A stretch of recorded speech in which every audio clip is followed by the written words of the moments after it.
Welcome to this explainer. Today, we're diving deep into the profound historical, geographic, and military reasons why Iran has survived millennia of invasions. We're talking about a place that is functionally one of the most unconquerable landscapes on Earth.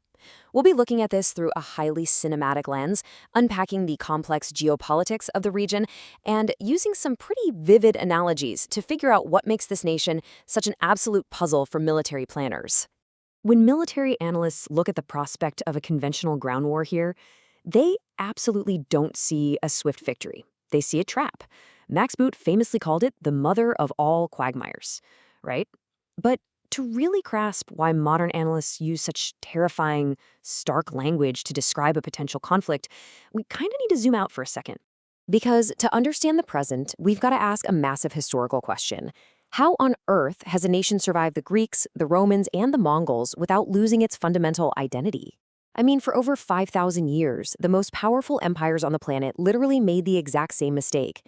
They marched into the Iranian plateau thinking they could just erase the civilization they found there. The Azadi Tower is such a perfect symbol of this resilient modern identity. See, conquerors historically didn't erase Persia. Actually, Persia erased them. Whether it was Alexander the Great totally adopting Persian court rituals, or Mongol warlords who suddenly started funding Persian poetry and architecture, invaders consistently found themselves absorbed by the very culture they came to conquer. It's like the culture itself is a sponge. And you see this pattern repeat across the millennia, from the ancient Greeks under Alexander, to the devastating Mongol hordes, all the way up to Saddam Hussein's brutal 1980 invasion. Foreign forces invade, and sure, they might cause catastrophic short-term damage, but they eventually succumb to the sheer vastness of the region or, ironically, they end up unifying its incredibly diverse people against a common enemy. Section 1. The Walls and the Moat.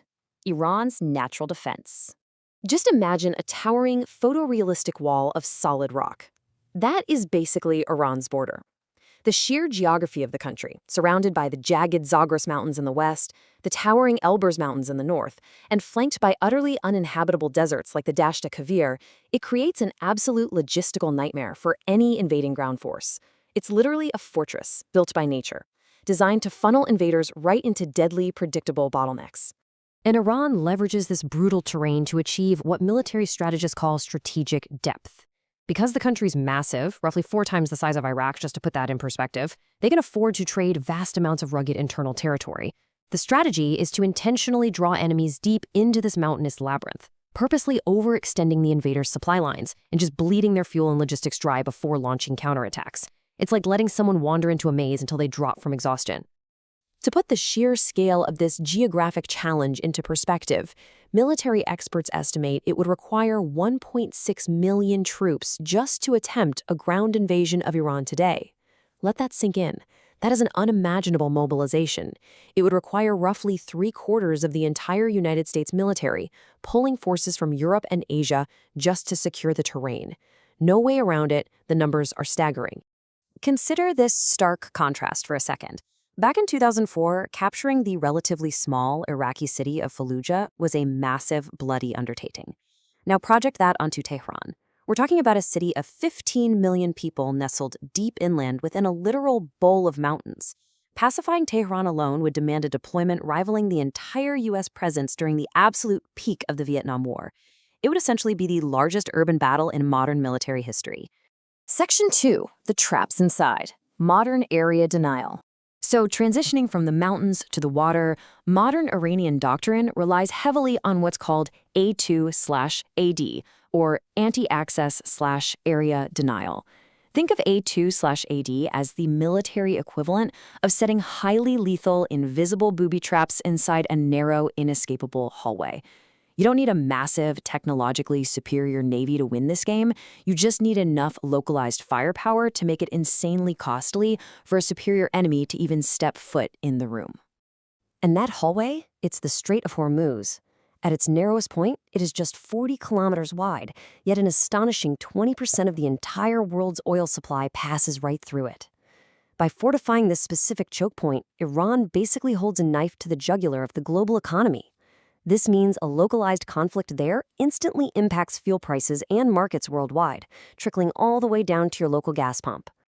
But here's the thing. They've recently evolved their tactics. Instead of a blunt blockade that would just crash the global economy entirely, Iran relies on a networked doctrine they call smart control. They use electronic warfare to spoof commercial GPS signals, literally making ships appear in the wrong locations. They use AIS spoofing to ghost their own fast attack craft. It's this invisible, discriminatory web of control that allows them to apply calibrated, precise pressure on specific targets without just sinking every ship in sight. Their entire arsenal is custom-built for asymmetry. Instead of trying to match a superpower ship for ship, they hide hypersonic and ballistic missiles deep in subterranean mountain silos. They use thousands of smart mines and fast attack boats to swarm larger conventional targets. The whole structure is designed from the ground up to completely overwhelm slower warships and aircraft from every possible direction.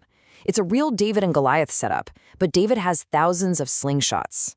When you overlay these two strategies, you see a clash of entirely different military philosophies. On one side, you have overwhelming conventional and technological dominance from above, stealth bombers, precision missiles, the whole high-tech 9 yards. On the other side, attrition, endurance, and blending into the terrain below, using decentralized militias, GPS spoofing tactics, and complex proxy networks. It's a fascinating, if terrifying, contrast. Section 3. The Ultimate Price 2026 Scenarios. Let's objectively examine some hypothetical models laid out by defense analysts for a 2026 conflict. In this think tank timeline, a massive coordinated airstrike campaign targets deep mountain facilities. Then, the potential assassination of the supreme leader creates an immediate power vacuum. But rather than capitulating, these models project a rapid, chaotic escalation toward a fractured, multi-front war as the regime scrambles to consolidate power and activate its deep defenses. And that leads us straight into the mosaic strategy. To survive a high-tech air campaign, Iranian commanders intentionally fragment their forces. It's like shattering a mirror. They decentralize command, allowing local proxy networks across the Middle East to operate completely autonomously. They are fully prepared to trade their own territory to draw invaders into a grueling, open-ended insurgency, leveraging a massive fit-to-serve population of over 41 million people. Defense analysts issue a pretty stark warning about these models. They point out that even in a highly successful scenario where the Iranian state collapses entirely, the victory would be completely fleeting. The punishing physical terrain, combined with millions of committed insurgents, would instantly turn any short-term military win into a long-term, unwinnable nightmare. It's a classic quagmire. Ultimately, external pressure almost always backfires when it comes to the Iranian populace. Despite deep internal disputes among Kurds, Azeris, Persians, and Balochs, the moment a foreign power intervenes, this intense rally around the flag effect takes over. The threat of an invader actually fuses these diverse ethnic groups together under a shared, fierce banner of nationalism. So, as we step back and look at the staggering troop requirements, the impenetrable mountain ranges, and this deeply ingrained culture of absorbing conquerors, we are left with a profound question. Can any amount of modern firepower permanently subdue a civilization that is literally built as a natural fortress? Thank you for joining this explainer, and we'll leave you to ponder that exact question.